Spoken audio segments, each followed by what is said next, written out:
members that are coming late. So, they'll be 7 is what we need, 6 is minimum.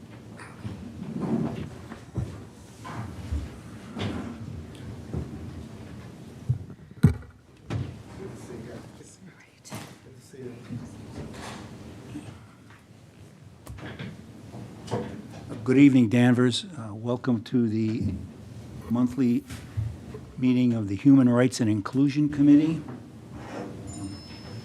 Before we move on with some of the parts of the agenda, I'd like to read our statement. The Danvers Human Rights and Inclusion Committee, HRIC, is a cohesive task force against intolerance, bigotry, and oppression. HRIC partners with police, school administration, interfaith leaders, and several community partners on events and in discussions to create a positive atmosphere for an inclusive, multicultural community. We stand against hatred and support those who experience marginalization due to their age, gender, race, ethnicity, religious beliefs, sexual orientation, citizen status, or socioeconomic status. And with that, we will continue with Mr. Graham reading the Native American Land Acknowledgement. In keeping with our values, equity and inclusion, and to support those who experience marginalization, this evening's meeting will begin with the Native American Land Acknowledgement. We acknowledge that this meeting is taking place on the ancestral homelands of the Nankee and Agawam peoples. Historical evidence shows that the Nankee and Agawam were peaceful in their relationship with European settlers. However, their population depleted rapidly due to smallpox and other pandemic old world diseases unknowingly introduced by earlier European colonizers to the East Coast. None of the Nankee and Agawam communities, along with many other indigenous peoples who inhabit these lands, now known as Danvers, Massachusetts, and who may be lost to history. Let us take a moment to recognize the past, present, and future of indigenous peoples, and to reflect our roles with settler colonialism.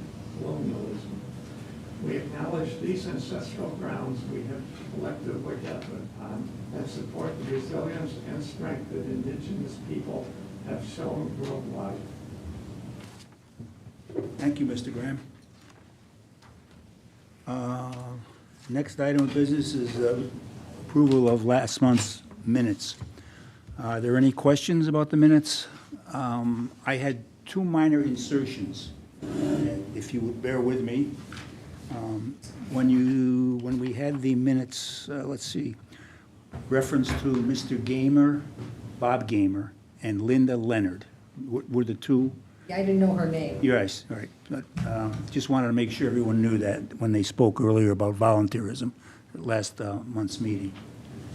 Without that, I'll entertain a motion to accept the minutes as written. We have a motion? Move. Second? Second. Second. All in favor signify by saying aye. Aye. Aye. Opposed? Minutes are approved. All right. Citizens' queries. This is where we allow citizens to speak on any item that they feel they want to bring before the committee. If you have something to say, we'd like to limit it to between 2 and 3 minutes, okay? We want you to be brief as possible and respectful to our committee and to the town when you speak. Is there anyone that would like to ask a question?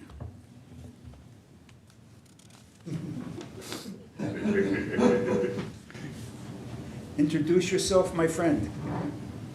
Alphonse Wright, 23 Nursery Street in Salem. How y'all doing tonight? Good. So I have a question, and some of this stems from ignorance because I have not followed exactly the goings-on of what's happening here in Danvers. But I came to ask if you had considered writing a statement of support or lobbying the town council for an ordinance for sanctuary city for transgendered individuals.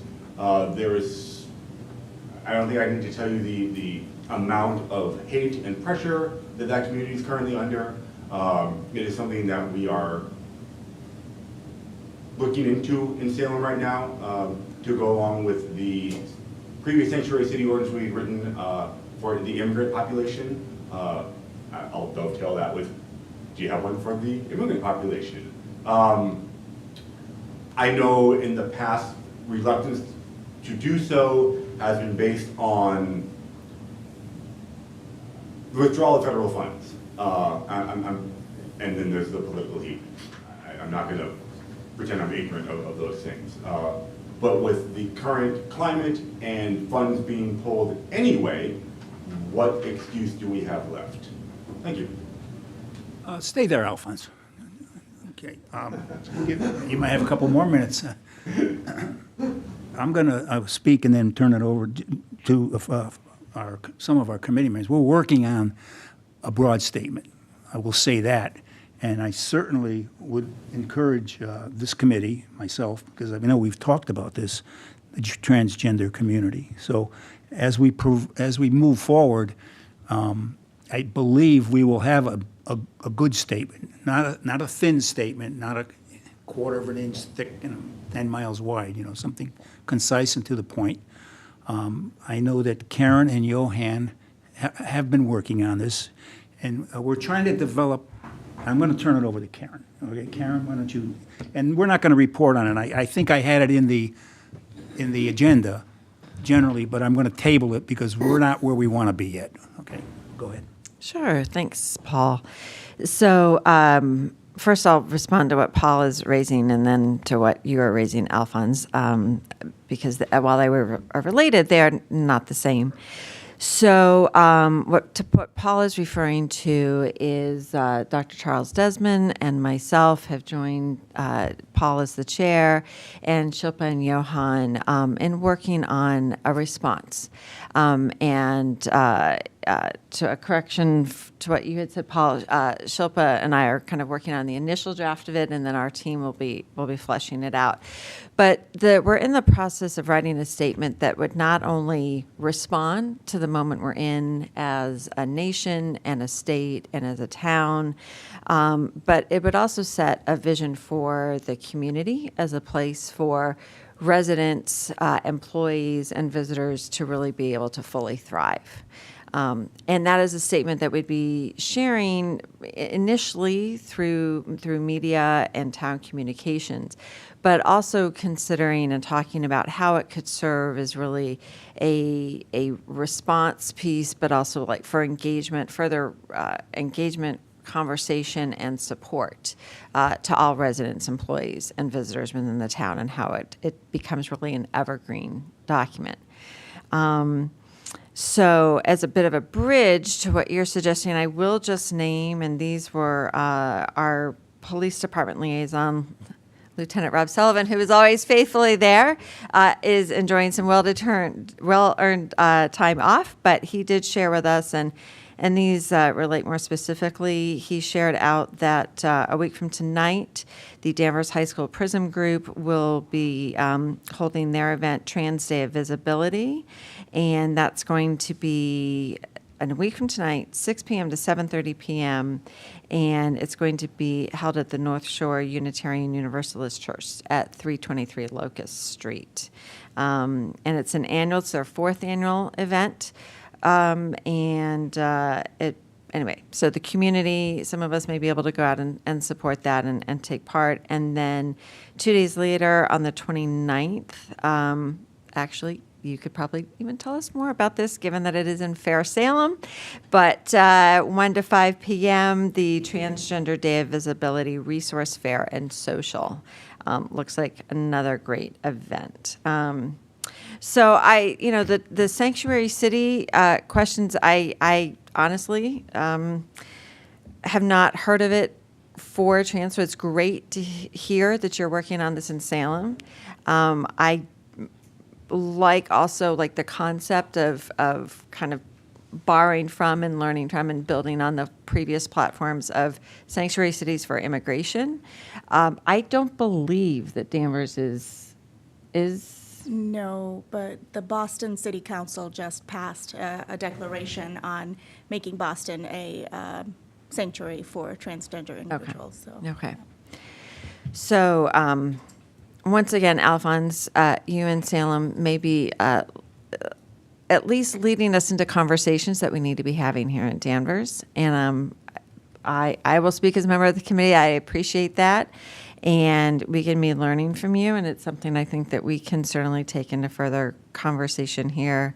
And I think we could also, probably I, for one, could use some education onto kind of how one becomes a sanctuary city. So, or town or jurisdiction for communities, because I think as you were raising, this is also a time where our immigrant friends and neighbors are also very much needing sanctuary, formally, as you're referring to, or informally, which we can all do without any ordinance or legality, just by being community.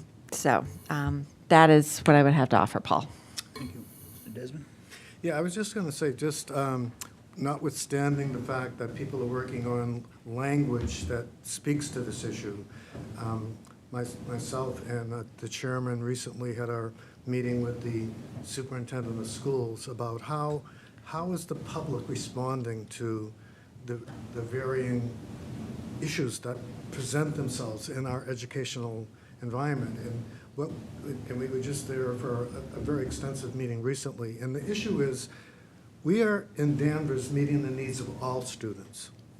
How they present themselves and what they bring to the classroom, what they bring to the schools, is who they are.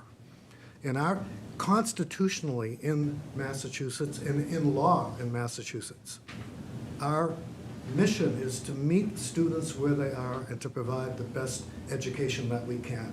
Now, we may need to work on language that articulates this in other ways, but it's most clearly articulated in the laws that we pass in Massachusetts about what our educational systems are supposed to do for all students who come into our learning environments. And I'm glad that we will give further amplification to language about this, but I can assure you that we are very conscious of the fact that every student, every young person, every family that comes into our educational environment and into our schools, and as we prepare them for the challenges that they will face going forward, that we are very conscious of these issues and doing everything that we can to ensure that no one is feeling, as human rights and inclusion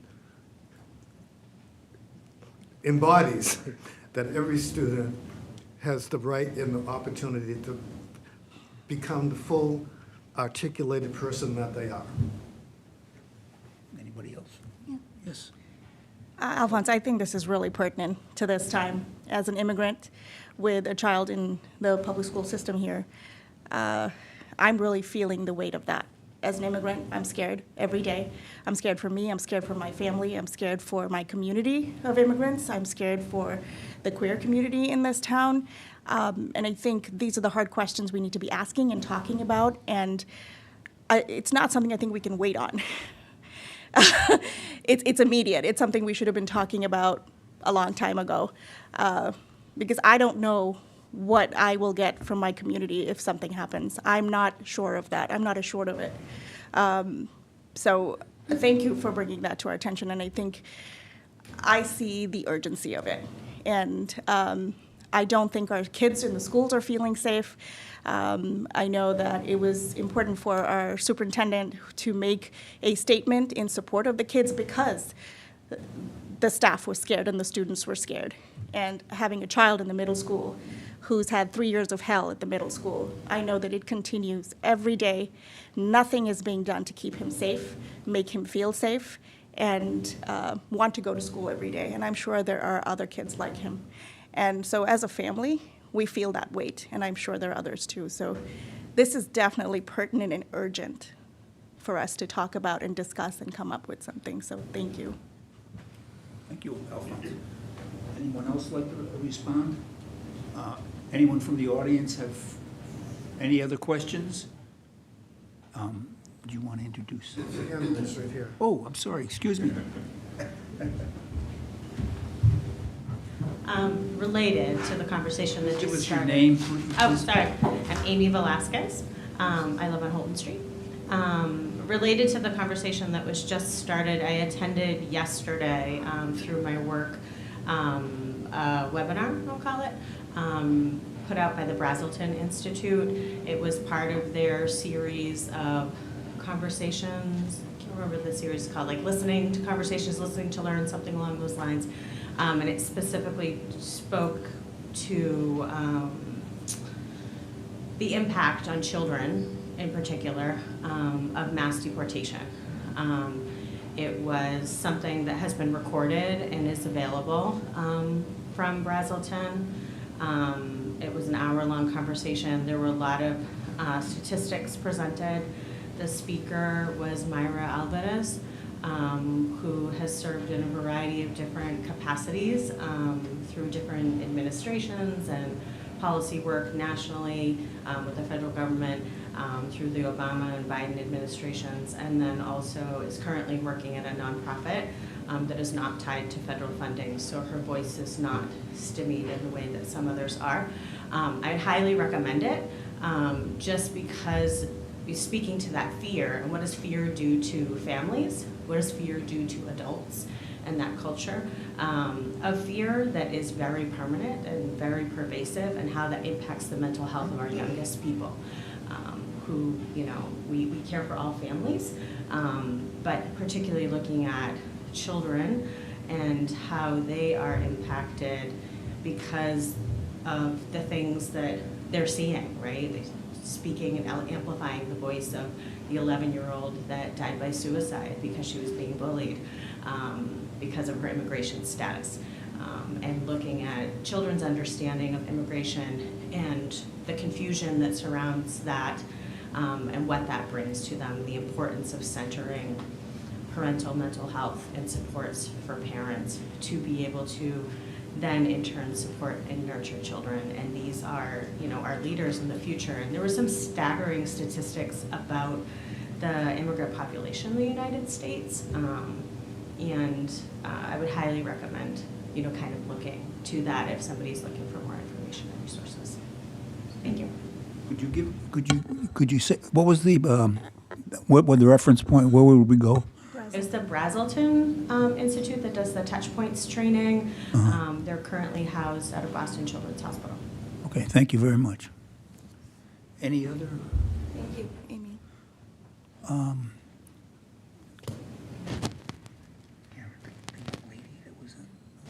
Okay. Can I just say that this is something that came up in our recent conversation with the superintendent of schools here in Danvers.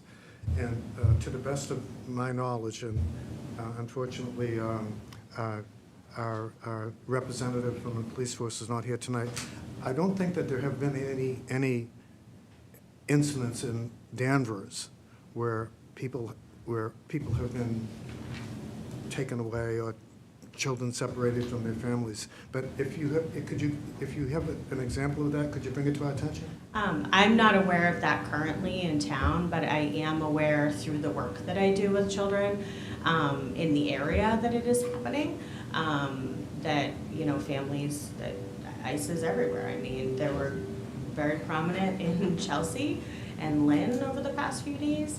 And so the impacts of that and seeing the impact on the families and children that I work with and that my team works with, and people that are fearful to send their children to daycare for fear of being separated, people that are fearful to go to park because they're afraid that they will be seen because they do not look in a way that, right? And so that in and of itself, aside from the fear, but the keeping everybody so close, so home, so tight, is something that impacts all of our children and their development. If you don't go to the park, if you don't get out into your community, if you don't experience community, what does that then do, right?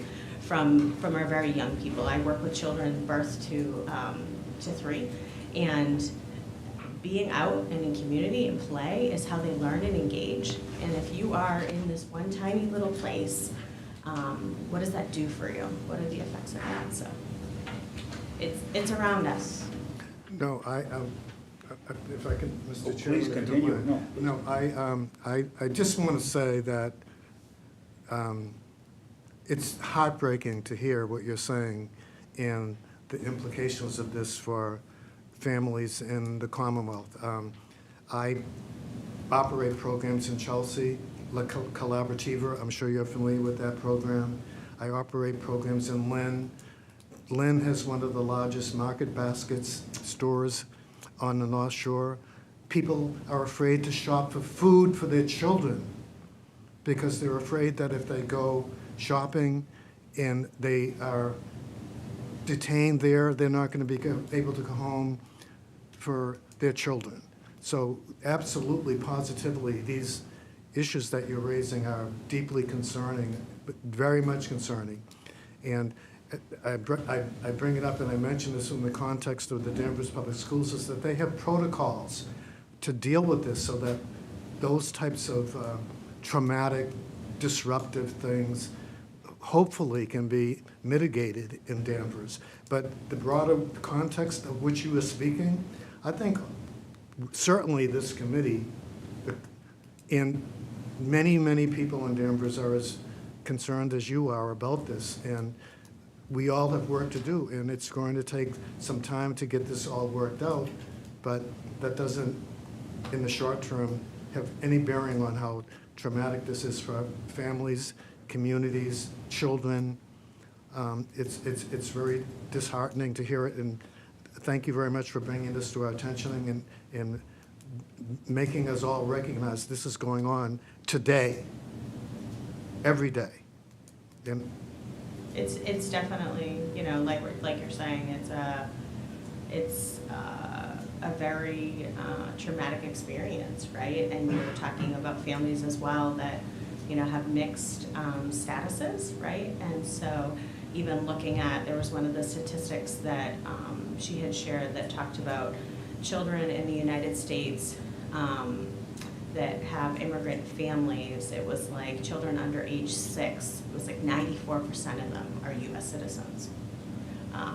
You know, looking at the percentage of immigrants under age 18 in our country was like 1 in 4 that had an immigrant parent. Like, these statistics can't be ignored. So when you think, oh, it's this small population, or it's this, or it's that, it's not. So, you know, being really mindful and thoughtful of that. And our town certainly has been impacted by immigration through a variety of different channels and pathways. You know, so it's something that, you know, I'm glad that the schools, you know, are on top of, and I'm glad that the superintendent made the statement that he did. But it's something that we as a community, you know, similar to the conversation, that it's our responsibility to protect our community. Thank you. Any other comments? Any other comments from the audience before I close this part of the agenda? I do have a question. Sure. Go. Introduce yourself. Of course. Good evening, everybody. Luis Velasquez, Precinct 7. I have a question for the committee. With the influx of population we're about to see in the town in the next 5 years or so, what we're talking about right now, it will happen here in our town. And my question for the committee is, are we prepared for that in the short term? Are we working on a plan, a contingency plan, when I shows up at the CPS down the street? And when people that look like myself and what around us, they stop us on the street, you know, just ask us if we're U.S. citizens. So has the committee had a conversation or some sort of short-term plan to face the situation in the town? And if you do, please share, because I'll be interested in participating. Thank you. I will speak for myself and a little bit of the committee. Do we have a hard line plan? I don't believe we do, because we're in a situation we didn't really think we were going to be in, although we should have, in hindsight. So right now, we're working on it, and we're not, and as I read the opening statement, that's always been our thought, is to limit any type of discrimination, racism, anything in this town since 1997, when we first formed the committee. I would welcome the committee's response, but I myself feel we've got work to do. And we have had a lot of conversations with the police and the schools, and I think Dr. Desmond relayed some of that. But I think, my feeling is that when it comes to protection of students, at least, coming from the conversation we had the other day, I hope that we're in a pretty good place. Now, the parents, the adults in town, how are you going to be treated? I hope with dignity. I sincerely hope with dignity, but I'm not foolish enough to think that there aren't folks out there who have other thoughts. If you are, you're sleepwalking, believe me. So that's my statement personally, a little bit, and I would welcome anyone else to either agree, disagree, or whatever. Thank you. Shilpa, go ahead. Luis, that's a good question, because looking at the demographics, even in the last 10 years, the number of people not born in this country living in Danvers has gone up by more than 50%. So it's we're not looking at the demographics. We're not looking at how that's changing things, who's going to the schools, who's using the library, who's living in this town, what can we do for them, how can we bring them into public spaces. We're just not. It's a good question. I think we need to wake up as a community and see that there are others who are not being served, and that's certainly not happening.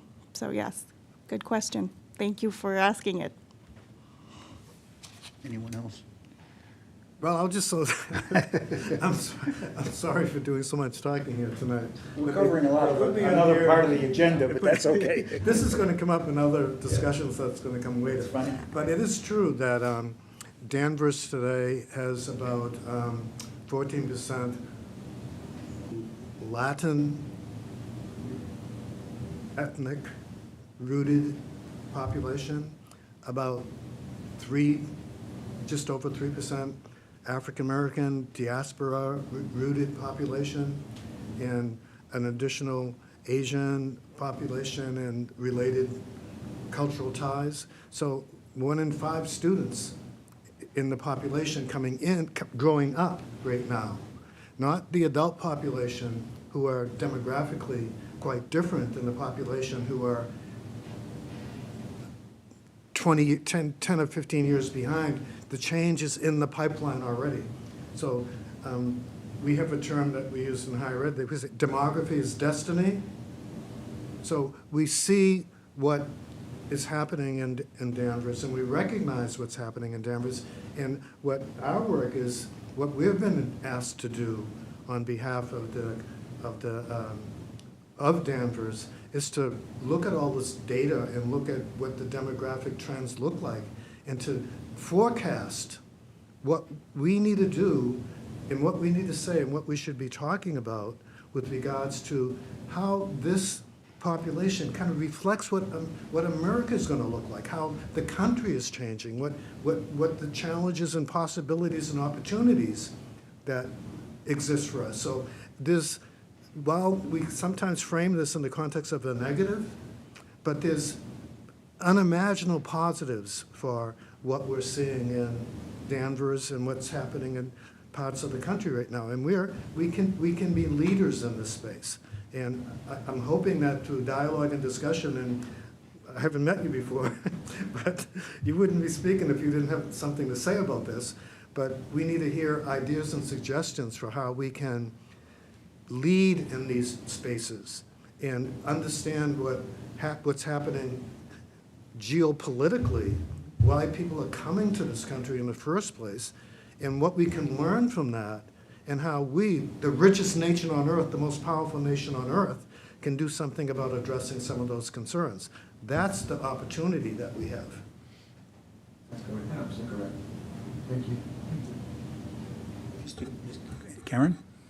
I just wanted to raise, Luis, I think I heard you say something without these specific words, but you use the example of if ICE comes and is arresting somebody at CVS, right, or anywhere. And the words that came to mind were like kind of a rapid response team. is that kind of like, I mean, you asked a general question, like what would happen? What would happen? But is that, okay. Okay. Thank you, Karen. Yes, that's exactly right. Like a resource for somebody, like a family member, or a friend, or just a witness, can call or notify, and then things can happen. You know, wheels start moving, and you know, a network starts going. But the thing is, first of all, so Desmond, you and I are going to get along very well. We see things eye to eye in many different ways. But also, it's a matter of time before, you know, ICE is here. And currently the town is going through a pretty big turmoil. We all know there's a fraction of our population that see things without much sense. And sadly, you know, the environment currently, political and just everyday culturally, is going against people who think the right way, in my opinion. And obviously, there are other population that think that we're going in the right way. They think that all these mass deportations are the best thing in history. And they really think that there's somebody in the White House looking out for them. They're so mistaken. And when they wake up, they're going to cry. You're going to see grown men crying because what's coming they're not expecting. You know, they're being duped. They're being duped like they write in the papers. But the point is, their support, it's so fierce that my fear is that if in town something like that happens, which it will be, folks, don't think about what will happen in Danvers. It will. And my fear is that if some of these population witness that, instead of assisting, they're going to cheer. And they're going to support what's going on. So a rapid response team is a great idea, a rapid resource, but also education. Yes. You know, go talk to these people who, between you and I, we have one thing in common. I will definitely explore that thing in common to find that common sense and common ground. To at least say, you know what, we see eye to eye in this particular thing, we can move forward because it's going to happen. And education is very, very important. It's extremely important for adults, for children, and community education. And obviously the delivery of education is important as well. Some of these, you know, these other folks think that things are being dumped on them without being taken into account, and they're not. You know, we start to embrace them as well, and basically respect them, because at the end of the day, they're also human beings, and with their flaws, they're also good human beings. You know, they care for the elderly and they care for their sons, and sometimes they care for you, they just don't want to show it. You know, so when you outreach and you bring these folks in, things can happen. And this town, in the past 15 years since I've been a resident, has changed dramatically. I mean, dramatically, like a bad movie, you know? So I think now it's up to us, the committee and the public at large, to make a stand and take a step forward and say, hey, you know what, I'm not gonna let this happen today. Just like that. But anyways, thank you for your time. Thank you. Sure. Luis, just in terms of educating the public, so I'm a librarian, and I believe that you know, information empowers people. This is a small thing right now, but the library on the second floor has a Know Your Rights section in 4 different languages: English, Spanish, Portuguese, and Haitian Creole. People are welcome to come and take that information or ask questions at the reference desk. We also have red cards that people can keep with them so that they know in that moment what to do. That information has been there for a while at the library. You can always refer people to me. I'm happy to help and provide more information. But I really do think that education is important in terms of know your rights trainings and things like that. It's important and urgent. But this is a small thing that's happening in terms of education. So if you know anyone that needs that information, it is available at the library in 4 languages, and we can always get them in more languages if people need them. Yeah.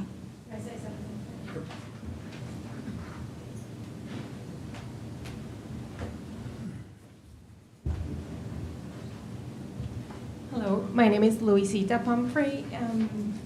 So a little bit of what Louis, supporting what Louis was saying, when I think about that quick response team, it's also like do we have any attorneys that could volunteer, if something happens and they can maybe help in representing or at least guiding them on what's to happen, or even we're thinking, well, if the adults get detained, what happened to the kids that are at home? Do we have someone that can help in that? So different things that come to mind because I'm Dominican, so I know it's also happening like in Lawrence, and because of my business, my past business, very heavily involved like in Framingham and with Brazilians, and it's happening everywhere. So it is very sad, and like the same thing Louis was saying, it's just time when it just gets here. So are we prepared? And also, what can we do about it so that we all can come together? And even like making aware of this type of meetings, like, because we're seeing it from a different point of view, right? Where, like, maybe some of us are not afraid that that could happen to us, but we want to be talking to people that, are going through this and that give us a better oversight of what that looks like. And I don't even know if there might be some sort of steps, like when they are doing it, is there a way they're supposed to do it that we can be aware? Are they, keeping the guidelines? Are they being like as respectful, or whatever the procedure looks like, and us making sure that that is being respected as well. So that's my thought. Thank you. Thank you. Any other response? Well, I couldn't disagree with anything that was said, quite frankly. The population in Danvers has changed. I moved in here in 1981, and I joined this committee 17 years ago. Only Mr. Desmond and Mr. McKenna, who's not here yet. The change in this committee I've seen, quite frankly, to the positive. I'm concerned about what was just brought up, because I also have a concern that how do you snatch someone just off the street? That's basically what could happen. All of a sudden you're here and then you're not. That happens, it's happened over the centuries. And I certainly would hope that and I believe that the police department has a set of protocol, but the question would be then, how and when are they notified? And it's too late, maybe. We just saw over the weekend the incident with moving people and defying a court order. It just shows you how fast it can happen. So we'll take it into consideration. There's nothing to consider, but we'll just do everything we can to try to be on top of the situation. And thank you for saying you'd Thank you like to very be a much. part of it. And Luisa, Johanna? Lucita, thank you for being on the MLK Organizing Committee. Thank you very much as a volunteer. Gabriel, Joanne. I just wanted to mention that we started conversations about this in the last meeting, and Reverend Douglas is not here. However, to my knowledge, there is some conversations going on with the Maple Street Church about hosting some sort of Know Your Rights event. So we have it on our mind, and we're definitely thinking about it. Yeah, thank you. Mr. McKenna has just walked in, so we have a tremendous quorum now. Thank you. I might have missed, and maybe someone already mentioned it, there is a program called the Red Card Program. You already brought it up? Okay, all right, good. All right, thank you. If not, we'll move on. Mr. Bradstreet, you are allowed one. It's going, gone. I'll let you carry it over till next meeting, okay? All right, now, we're going to have liaison reports, but we're not. We don't have any liaisons tonight. So there is a little discussion we'll have regarding the latest Pride event planning. That'll come in agenda number 9, item number 9. And now we'll move to number 6, which is Next Gen report out. Mr. Young? Hello, everyone. So Next Gen's been meeting over the past couple months, and I believe either this Friday or 2 Fridays ago, they went to the Connections Conference at Clark University and showed off their 2 games that they've been making throughout the year. And apparently they received a lot of good feedback, and it was a good experience, and yeah. And right now we're working on developing Situation Surgery, which is our other final game, and we're going to be showing that off in May at the I want to get this correct, the Juvenile Justice. It's a conference, but it's essentially all of the juvenile justice committees across the different states are meeting, and so Next Gen will be attending that also to show off some of their games and the work they've been doing with Next Gen. Okay, any questions from the committee? What is the new game called? Situation Surgery. Surgery. Situation Surgery. Are you saying, So there's- Are you saying surgery? Yeah. Oh, sorry, yeah, surgery. Yeah, okay, thank you. Isaiah, where's the conference? In Washington, D.C. Weren't you just down there? Yeah. All right. Anything else on that topic? Moving on to number 7, I was going to table because I don't think we're ready to say much, but I did talk with Karen briefly before the meeting, and I don't know, did you have anything? I mean, we're still working on, this is a work in progress. I've already shared about that Okay. earlier. Yeah. Okay, fine. We're going to move on. And I'm going to have Mr. Sanchez Salazar discuss any kind of fundraising, how we are with Friends of the Danvers Diversity. Okay, so just last week, I deposited a check from Essex County OBGYN. It was a donation for the MLK event.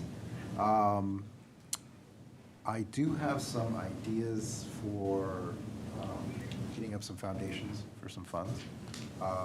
There's a Coming Foundation, and then the Mass Cultural Council. The Coming Foundation, the application starts July 1st, and then it goes a whole year, and then in the next July is when these things are awarded.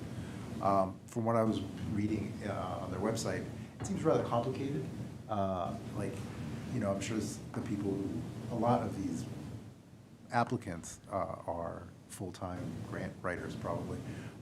So they do offer help if you desire or need it, sort of level playing field. So that's nice of them to do, and I will definitely be looking into that. And then the Mass Cultural Council, the application's in September. October is the deadline, and for finishing it up, and I don't know when the awards come out, but I'll be looking into that. Eastern Bank Charitable Foundation, they have an event sponsorship, committee, where it's sort of a short notice.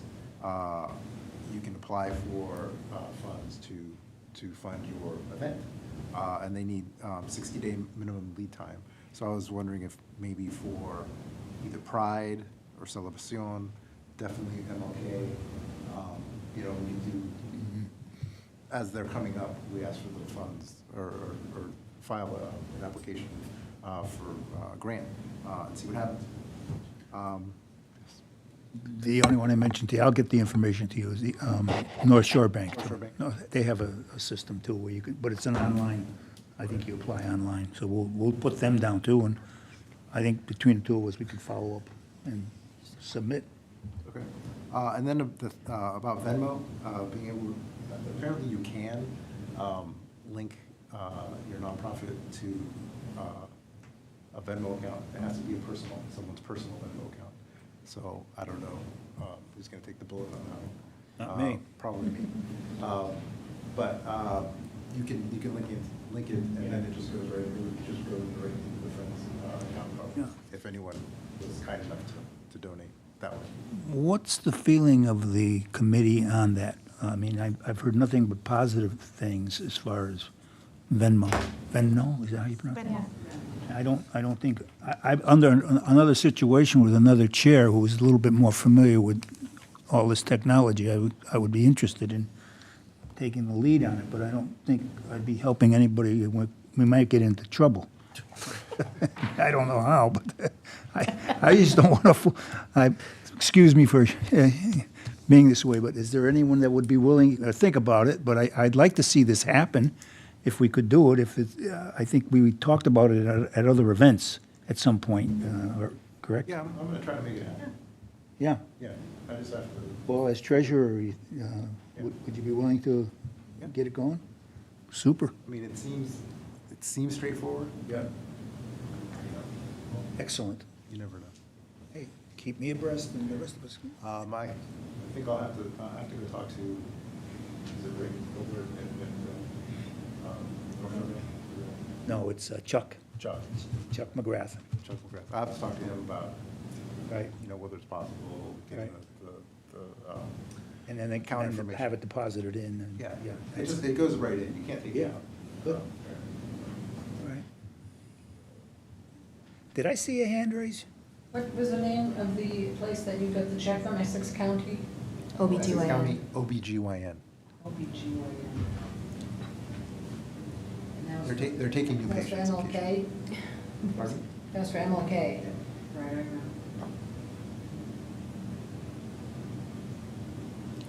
Mr. McKenna? Paul, were you able to get that 990 situation straightened out, or do you still need help on that? I need all the help I can get. Honest, I don't want to bore you with what I've been trying to go through, and I know it's probably so simple. I could make another comment, but I'm not, since we're on TV live, I'm not gonna say anything, but could we talk right when we? We could talk after the meeting, yes. Fine. There's an easy way to get it done. Yeah, I know. There's a little That's what you cost to said it, in but, your email. yeah. Okay, anything else about the treasurer's report? Did I see another hand go up or not? No? Okay. Normally, I wouldn't do that, but we seem to have a very, very nice crowd tonight, so we'll just keep it at that. The Pride event planning, I'll report out a little bit. We had a meeting about 2 weeks ago before Lieutenant Sullivan went on vacation, and we're making progress. We don't think we have a lot of, we think we have a lot of time, but we really don't. Before you know, it's going to be June. And we have a good group of folks. I'm on it. Dr. O'Brien is on it, Sarah.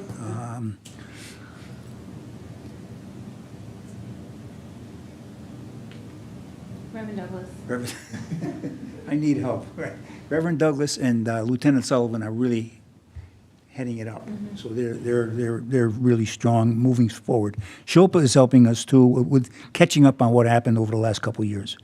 And she just helped me out on something else I had to get cleared up. So we're moving forward with both the event, and it's going to be similar to what we had last year in some respect. There might be some deviations, a little change here and there. The only thing I want to make sure that the committee understands is we're responsible as an organizing committee, Pride, to respond to you and have you involved, all of you, somewhat, because it's your committee. We're just doing the organizing. So we will continue to bring back information to you, either on a monthly basis or faster if it needs be, okay? Now, I did have one thing that we did talk about a couple of meetings ago, and we made a decision as a subcommittee, but we never brought it up, and I should have brought it up at the last meeting, okay? And it was, we talked about getting a banner made and putting it on High Street like we normally did for the MLK event. And they asked me what I thought it would cost to have the banner made. And it's between $500 and $600 is what I said. So I went and we decided, well, no, we wouldn't do that because that's a good hunk of change and we could probably put it towards something else in the program. All right, maybe to expand the program a little bit, et cetera. And I let it go. I said, okay, fine. Now I start to think about it, and I'm thinking we have to have a decision from the committee, because the committee is the committee, right? It's our event.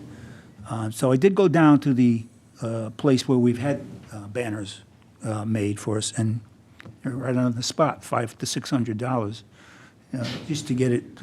And then every 3 or 4 years you have to do it again because they don't last forever, even though they're only up for a week. Now, I'd like to know from the committee your feelings on staying with the recommendation of the subcommittee, or would you like us to maybe perhaps may have a banner made? And I want to hear your comments. Dr. Desmond, No, I'll wait to hear what others have to say. Treasurer. It just occurred to me, maybe the sign making people could donate the sign. I don't know. Okay. Sarah? I would just like to say, I think this connects a bit to what we were discussing earlier, in that I think now more than ever, communication and visibility is essential. And I know $600 does sound like a lot, but I think any way that we can show the community our support and our messaging, I think should be prioritized right now, regardless of cost. And I think that's a nice, simple way to do it. Everybody goes through downtown, and to just have that right there as you drive through, I think would be really important right now, and always, but especially right now. Mr. Graham? I agree with you. Joanne? I'm just curious to know if this banner was already approved when, in the beginning, no. So if it wasn't approved in the beginning of the year, no, it I wasn't. think, wasn't there a certain day? Yeah, you in should October. serve your town? Yes, correct. Hold on a Then- second, everybody, just a second. The only thing we've approved basically is the day and the time generally, et cetera, right? No, I'm talking about the banner. So there's a day in the town in September or early October where all the banners get approved for the entire year. And we went through this when we initiated I don't think it was the first year of Celebracion. I think it was the second year of Celebracion. We got the approval late, and it was not easy. So I just want to remind us that we may not necessarily be able to get it approved at this point in time. We have a date already. No, not the date. I'm That's talking, not a yeah, date. go ahead, It's Sylvia. For the banner, to put the banner up on High Street. Yeah. We need the approval of the town, Yeah. and that date has passed, so Yeah. we cannot do that. Yeah, so it's very difficult, very difficult to get it. You're saying you have to go before the select board for the approval? They do it all on one day, They all do it but on yes. one day. It's Yes. done I'm sure they already. haven't done it already. They do it in September. Yeah, and I Yeah. think we're on it, to be honest with you, but I will double check with the town. Not clerk. for Pride, not for Pride, because if we didn't, we would know that already. But in any case, my point in saying this is to say that I do agree that visibility is important. I do agree we should have a banner. We should prioritize it for next year because the date has passed for this year. I'm gonna. But you try can to- double check on that, I'll double check, yeah, I'll absolutely. double check it. Yeah. Anybody else on that? I agree with you. Okay.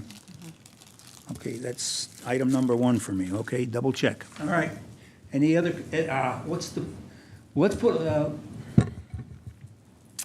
what am I hearing? If I can get it cleared, are we in favor of having this banner? If you Well, can get, I can find the money. and also get it made in time, because it took us 4 weeks to get it made for Celebracion.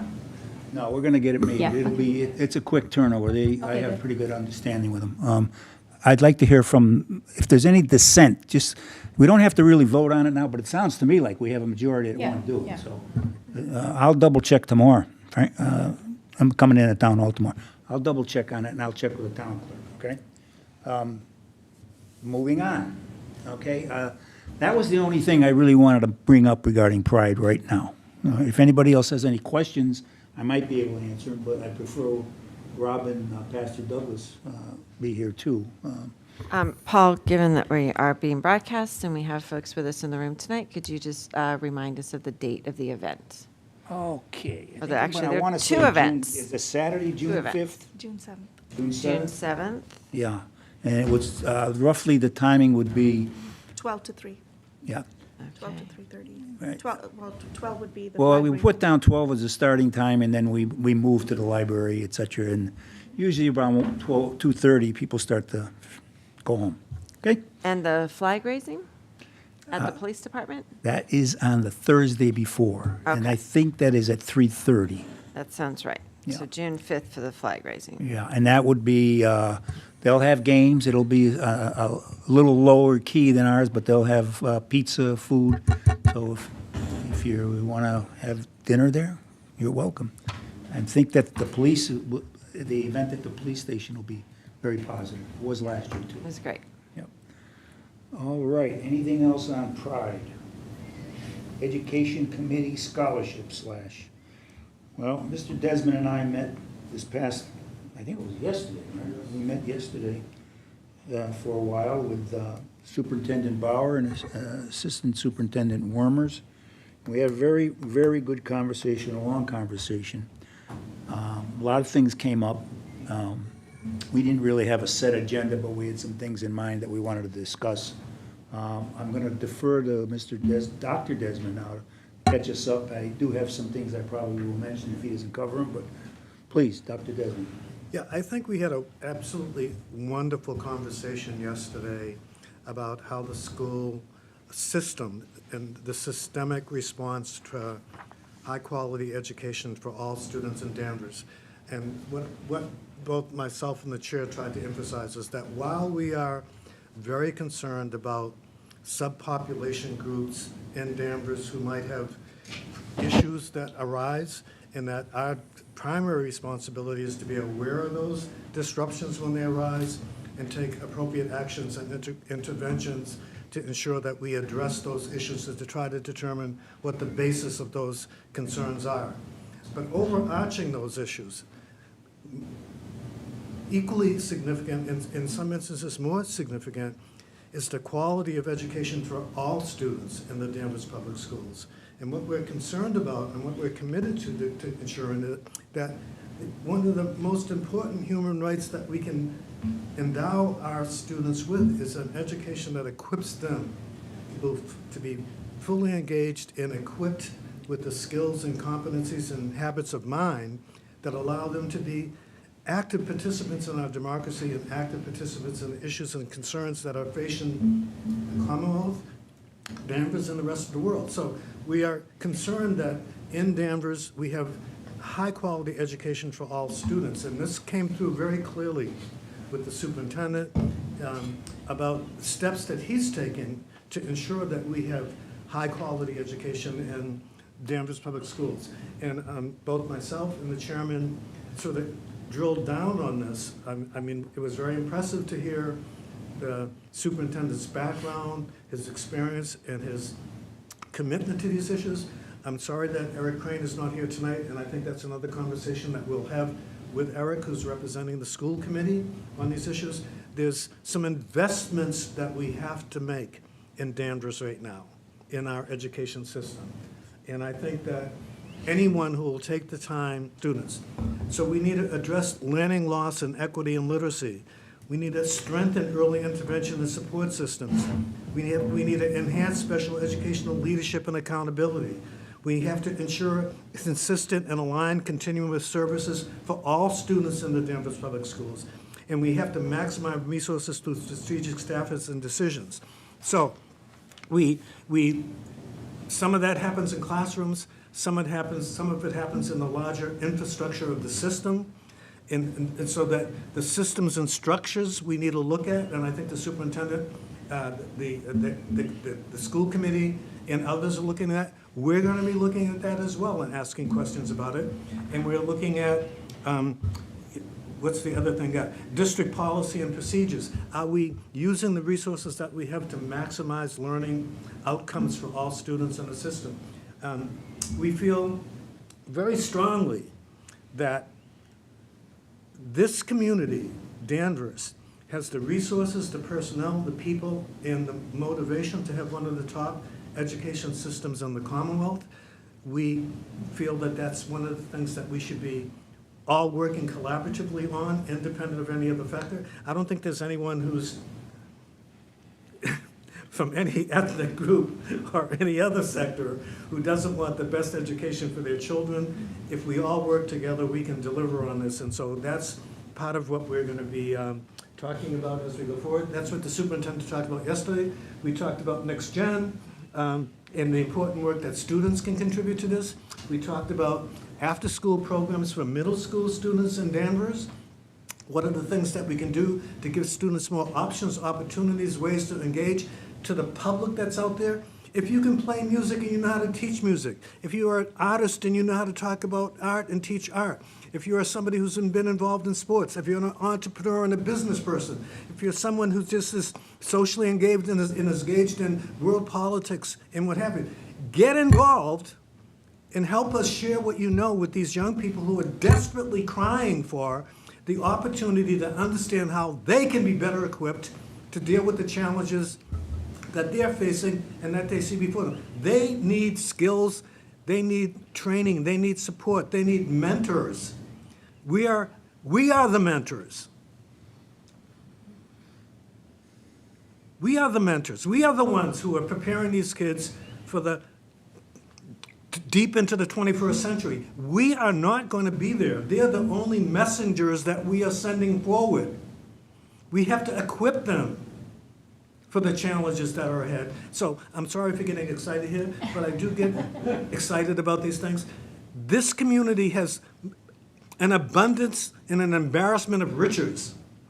Let's share them with these young people in our public school system. Let's show what we can do in Danvers. Let's be a model of what we can do in Danvers. And so I'll rest there.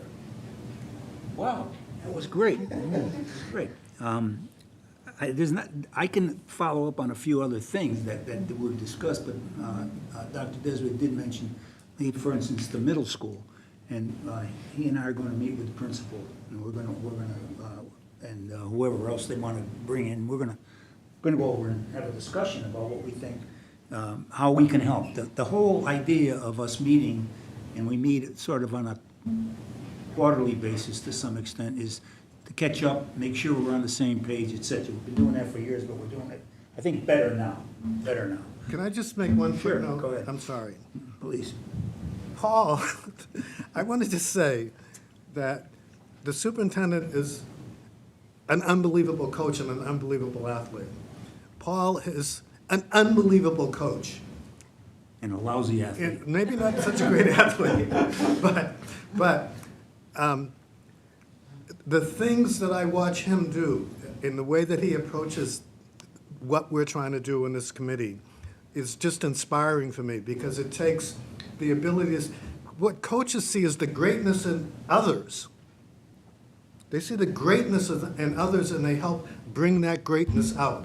That's what he's trying to do as a leader of this committee, to see the greatness in this community, the greatness in our youth, the greatness in our schools, the greatness in the people who are working here, and how do we bring that out and work together to make that happen. So I'm saying that because I do a lot of talking. It's part of my job, and but Thank you very much.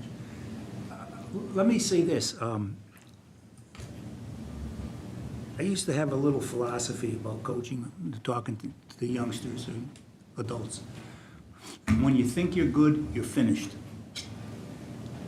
You think you're good, you're finished, because you can't rest your laurels on your laurels.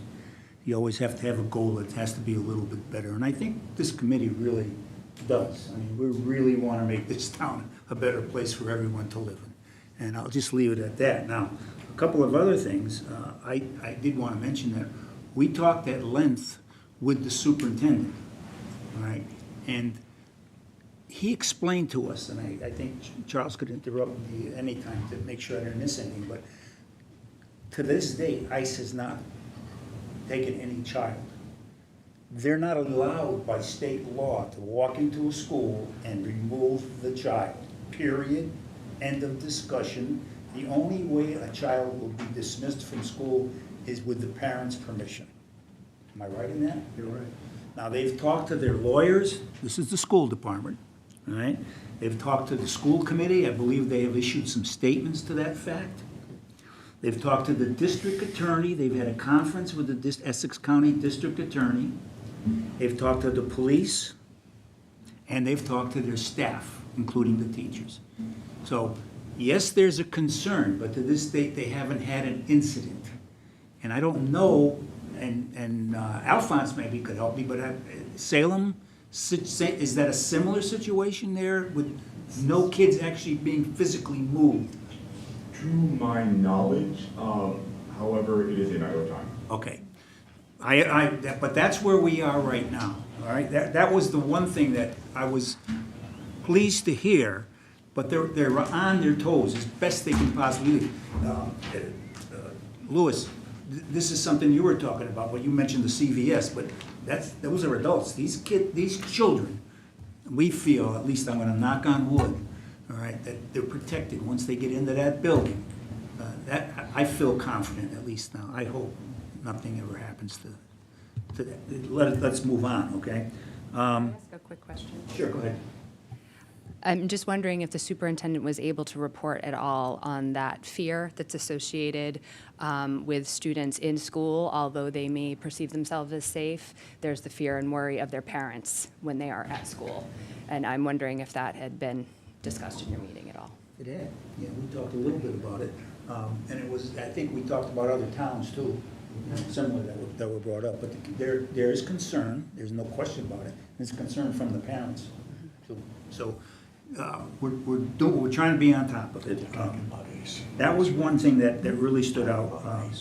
We talked a little bit about special education, which I think would be wise if you have an opportunity when the budget hearings come up in April, to listen to the superintendent's presentation in regards the progress that they've tried to make with special education, and they're making some progress. Everything isn't changing, just overnight. But again, diversity, equity, and inclusion. Inclusion. People with needs have to be included. And so that's another topic that we talked at great length about, his continuum, where he wants to go with that program, hopefully. And I do have something else, let's see. Well, we generally spoke about how we can help. You mentioned that, okay? Yes. And we're going to meet with the principal. The last thing I wanted to just mention was that on April 2nd, 2025, this coming April 2nd, from 6 to 8 p.m., there's going to be a program from 6 to 8 p.m. It's Falcon Showcase, and they're showing off what goes on in the school. And it's high school, just at the high school, yeah. And I'm looking forward to going.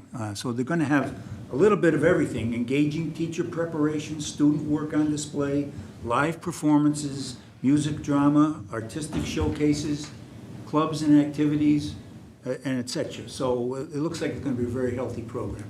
And I just wanted to make sure you got that on April 2nd between 6 and 8 at the high school. I don't know where it's going to be held at the high school, but I'm sure all over, okay. And that's it for that topic, unless questions? No? No, nothing. Again, I have a question, I'm sorry. Yeah, On the agenda, it says you'll be discussing the scholarship. we're not. Okay. All right, don't worry. The whole, how would I word What that? led us into all of this? That's what led us into. Yeah, I mean, In other words, Which we completely didn't so it's more like discuss. an education committee report. yes, yeah. And we sort of took over the scholarship aspect, and we're sort of expanding the thought process a little bit away from just the pure scholarship part of it to the activities and those areas that we can support.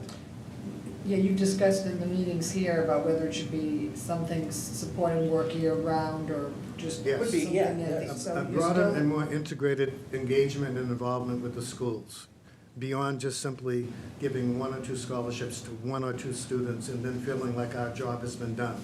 So that's the direction you're in, and Yeah, that's what that's we've the direction discussed. we're moving, Okay, yes. so there won't be some kind of June scholarship thing. No, not in the short term. Thank you. Any other questions from anyone on the committee about that particular item? Could I just add a quick comment? Sure.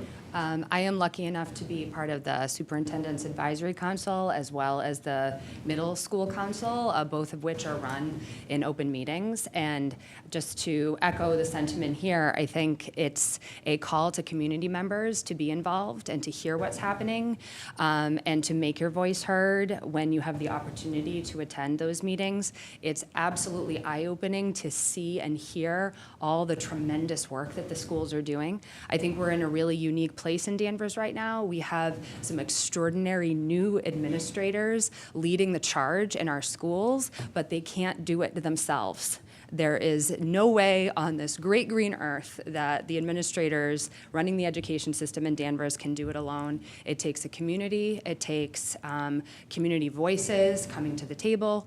So just anybody listening, I would encourage you, if you can join a school council meeting for any of the schools in Danvers, join Dan Bauer's Superintendent Advisory Council. There's some really extraordinary things happening to hear about the schools and how we can all be involved and help the charge. So, thank you. Anyone else have anything to say?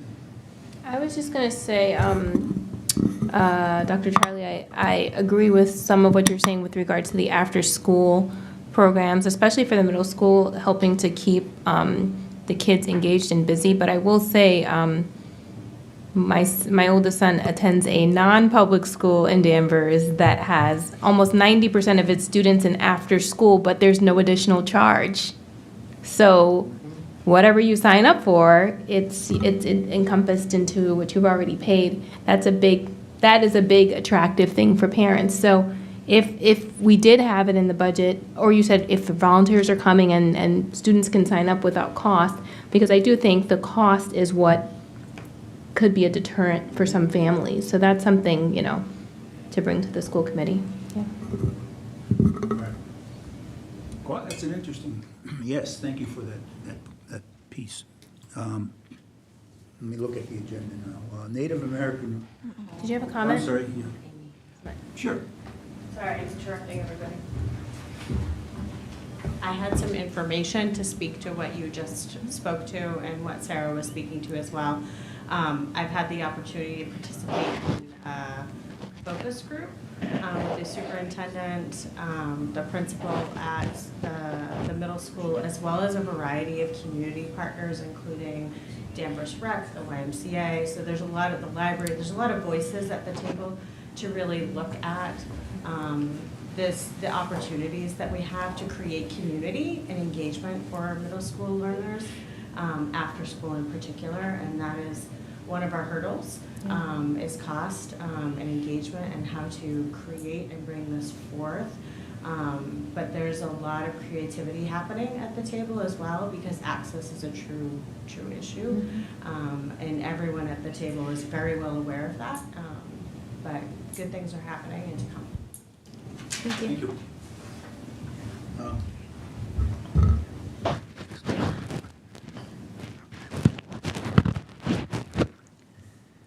All right, David, Native American recognition. Let's put that on, we're maybe not there yet. Decided What- to table it, I think. I wanted to ask him, do you want to table it?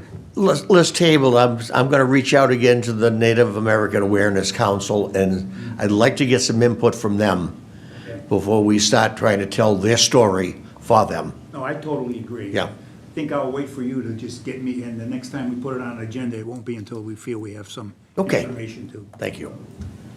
And that brings us to new business. Does anyone, I have one item that I'm going to bring up at the end, but anyone have any new business they want to bring to the committee or to the, Sarah? Mr. Graham? Mr. McKenna? Thank you, Mr. Chairman. The Danvers Historical Society has a speaker program they do the third Thursday of every month. And in June, we were hoping to perhaps do something on June, the importance to the country and to the people of the country of Juneteenth. I don't know if the society, the committee would like to participate, provide a speaker, whether you can recommend a speaker who might be able to give us a nice talk on that, to educate people about what that really means to all of us. Not just the black folks, but to all of us. What is the date of that going to be? It's normally the third Wednesday of the month, so we're looking at June. Mr. Chairman, may I? Sure. We already partner with the North Shore Juneteenth Association, so Nicole McLean would be a good person to talk with. They already help us with our Juneteenth celebration every year. So definitely they would be Okay, we'll reach out there, but we don't McLean want to would be in Okay. conflict, I hope, right? With these folks either. We don't want to have two events going on at once. No, he was asking for a speaker. Oh, a Yeah. speaker. So to reach out to the Juneteenth Association. Oh, okay, all right. All right, great, thank you. You would follow up on that then? Yeah, what was the name again? The North Shore Juneteenth Association. Okay. What was the name of the person? Nicole McLean. Nicole McLean. Thank you, I will look into that, thank you. Johan, anything? With regards to additional events, right? Additional things that we Anything that's wanted not to on new the business. agenda you want- I just wanted to mention that I did get a notification about an event that's taking place in April, on April 26th, which is the Your Voice Matters Freedom Rally by the Embrace Boston organization. It's the 60th anniversary of the 1965 Freedom Rally that was originally included Dr. Martin Luther King and a few other people, Ruth Batson, Alan Gartner, Reverend Virgil Wood, and Dr. Ralph Abernathy. So that's going to take place on April 26th from 12 to 2:30 in the Boston Common. And if anybody's interested in that, you can register for it. People that are participating in this, it's a partnership with the Boston Police Department, the Mayor's Office, ACLU, MIRA, and it says among a number of other safe, nonviolent organizations. So if anybody's interested in that, I think it aligns with some of the things that we've talked about here and some of the concerns that we have about, what's going on. Thank you. You're welcome. Anyone here? I have one more event. Sure, go ahead. I just want to talk about one more event that's happening next week at the Cabot Community Conversations. That's March 26th at 7 p.m. They will be talking about books are for reading, not banning. And it's a free event, and you can register through the Cabot website. Karen? Isaiah? All right. The last thing I wanted to bring up is our next meeting in April will conflict on a Thursday with the Finance Committee meeting, and I know we're going to be moved. So as a member of the Finance Committee, I have to attend that one. And I was hoping we could come up with a date in April that would, the members would be able to select. I have two dates that I'm looking at myself, and I don't know what you folks have planned, so I was gonna run, the first one I thought would be, how about the Thursday, if you would consider Thursday, April 24th, that would be the following week. The Accessibility Commission meets on that Thursday, don't they? Don't know. They usually meet the Thursday after we do. Here? They meet here, yes. Okay. I think we're being kicked out in April Oh, again? because of prepping for the election. Okay. I would just say it's break, so I'm away. School It's break. also school break, right? Yeah. Which isn't a great week, because I understand, people are yeah, away, right. yeah. What's the other date? The other date was the week of our normal meeting, which would be Tuesday, I believe it was April 15th. What does that look like? If not, we'll have to throw some dates around. Pardon me, taxes? Yeah. Dave McKenna's gonna Aside help from me the with that. twitches that I'm getting, it seems like a fine day. That's a Tuesday, is there, are you folks sort of, will we do that? No, I can't. I have a class, school class. All right, well, here's what I'm gonna do. I'm gonna table it right now. Well, not tabling it, but I'm just gonna search for other dates, okay? But the problem with my schedule is that FinCom sort of goes Monday, Wednesday, Thursday, and then the next week they go 3 days, and then following that, you're already into May. And so anyway, it's my issue, but I'd like to see if we could find another date. And I don't think Friday at 7 o'clock is a good day. It's always open, but no. Okay? Yeah. Any other items of business, new business from the committee? I'll entertain a motion to adjourn. So moved. All in favor, please signify by saying aye. Aye. Any opposed? Adjourned, thank you. Danvers.